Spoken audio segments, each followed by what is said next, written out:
झारखंड के साहिबगंज से बच्चों को पटना लाया जाता था और उनको इस बात की ट्रेनिंग पहले से दी जाती थी कि कैसे तुमको मोबाइल चुराना है। और उसके बाद जब वो बच्चे मोबाइल चुराने का ट्रेनिंग ले लेते थे, तब उनको पटना के या फिर बिहार के अलग अलग जिलों में भेजकर उनसे मोबाइल चोरी करवाया जाता था। और ये शातिर दो जो हैं वो इस तरीके से इस काम को अंजाम दे रहे थे कि किसी को कानो कान खबर नहीं पहुंच रही थी। वो लड़के जो मोबाइल चोरी करने झारखंड के साहिबगंज से आए थे, वो पटना में रूम लेकर रहते थे। मकान मालिक को यह कहा गया था कि ये लोग कपड़ा के दुकान में काम करते हैं। मकान मालिक झांसे में आकर रूम भी दे चुका था और इधर ये लोग अपना पूरा ग्रुप बनाकर, एक तरीके से गैंग बनाकर लोगों का मोबाइल लूट रहे थे। और जब मोबाइल की संख्या 25-30 हो जाती थी, तब ये लोग उस मोबाइल को झारखंड भेजते थे। और झारखंड के साहिबगंज में मोबाइल का मार्केट लगता था, जहां पर बांग्लादेश से एजेंट और दलाल आते थे, उस मोबाइल को खरीदते थे महंगे दामों में, और वो मोबाइल भारत का बांग्लादेश चला जाता था और वो मोबाइल अपने असली मालिक के पास कभी नहीं पहुंचता था। हम आपको जो कहानी अभी सुनाएंगे, आप सुनकर हैरत में पड़ जाएंगे और आपको यह भी समझ में आएगा कि जो मोबाइल चोर का गिरोह है वो कैसे काम करता है। पूरी बात आपको हम बड़े तसल्ली से बताएंगे, आप भी खूब ध्यान से सुनिएगा। लेकिन उससे पहले नमस्कार स्वीकार करिए। मेरा नाम प्रशांत राय है और यह वीडियो अधिकारी अड्डा .com के द्वारा प्रायोजित है।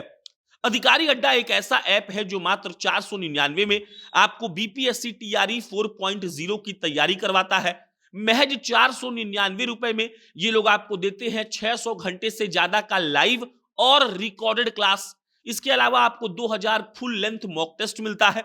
इसके अलावा आपको हर सब्जेक्ट का अलग नोट्स, हर सब्जेक्ट का अलग टेस्ट सीरीज मिलता है। और मात्र 499 में आप लोग बीपीएससी टीआरई 4.0 की तैयारी कर सकते हैं। अब लौटते हैं हम लोग मोबाइल चोर के उन गिरोह के कहानी पर, जिसकी कहानी सुनकर आप भी सदमे में आ जाएंगे। और यह कहानी शुरू होती है झारखंड के साहिबगंज से। झारखंड का साहिबगंज इलाका है और वहीं से मैक्सिमम बच्चे मोबाइल चोरी का ट्रेनिंग लेते हैं और उनकी सैलरी रखी जाती है 15,000 रुपए प्रति महीने। उनको पूरा बकायदा सिखाया जाता है कि अगर कोई ट्रेन में सोया है तो कैसे उसका मोबाइल लेना है, अगर कोई मेला में परिवार घूमने आया है तो उसका जेब कैसे काटना है कि उसको पता भी नहीं चले और मोबाइल उसका चोरी भी हो जाए। और माँ बाप को जो ये गिरोह के गैंग के लीडर हैं वो पैसा देते हैं और माँ बाप से सीधा बच्चों की डील करके ले आते हैं। हर महीना वो गैंग के लीडर बच्चों के माँ बाप को 15,000 प्रति महीना भेज देते हैं और यहां पर पूरा कांड चल रहा होता है।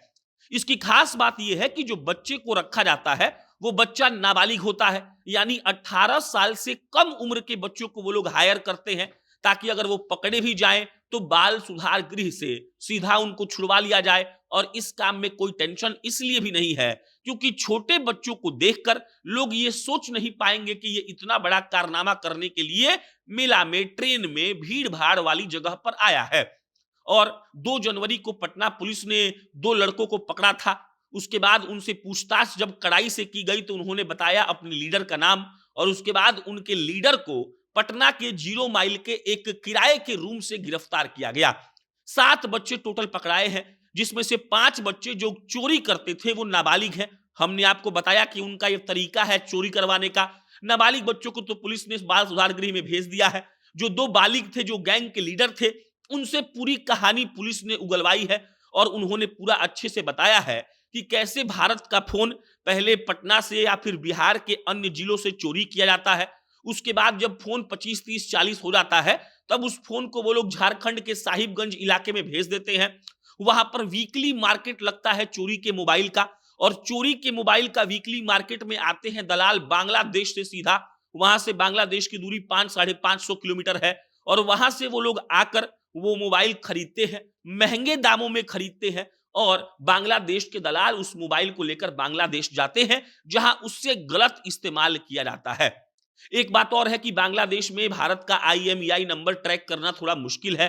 गलती से 2-3 मोबाइल अगर ट्रैक पुलिस वाले कर भी लें, तो वहां पर जाकर उसको बरामद करना और मुश्किल है। और इसीलिए ये मार्केट अब करोड़ों रुपए का मार्केट हो चुका है, जहां पर लोग बच्चों को चोरी का ट्रेनिंग देकर बकायदा भारत के अन्य राज्यों में, स्पेशली बिहार जैसे राज्य में लाते हैं और बड़े-बड़े स्टेशन पर, जंक्शन पर, मेला में, भीड़ में उन बच्चों से मोबाइल चोरी करवाते हैं। उनका बकायदा सैलरी बांधा हुआ होता है। ज्यादा मोबाइल चुराने पर उनको इंसेंटिव भी दिया दिया जाता है। और ये तमाम चीजें अब पटना पुलिस जान गई है और इसके तह तक और भी जाने के लिए पटना पुलिस लगी हुई है। इस पर अपडेट आएगा, हम आपको इत्तला करेंगे। भीड़ भाड़ वाली जगह पे जाइए, ट्रेन में जाइए तो मोबाइल को सुरक्षित रखिए, वरना आपके साथ भी कुछ गलत हो सकता है। धन्यवाद।